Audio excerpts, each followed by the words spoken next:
ما هي مش ناقصة الكهرباء تقطع بالساعتين، والدنيا ولعة ومش ناقصين.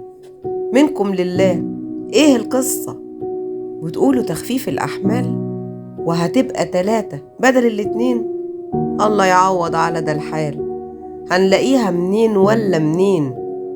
شد السكينة يا خينا، الطاقة النضيفة غالية.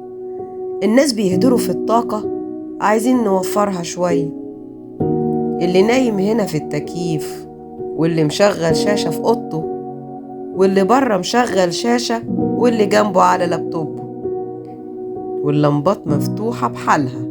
خد عندك أباجورة بجمالها، ونور المطبخ ونور الحمام، والفاتورة هتيجي بنارها. بس مش 2 و3 كده، يبقى اسمه عذاب وغتاتة. الناس والله على آخرها، اهدوا علينا وتاتا تاتا.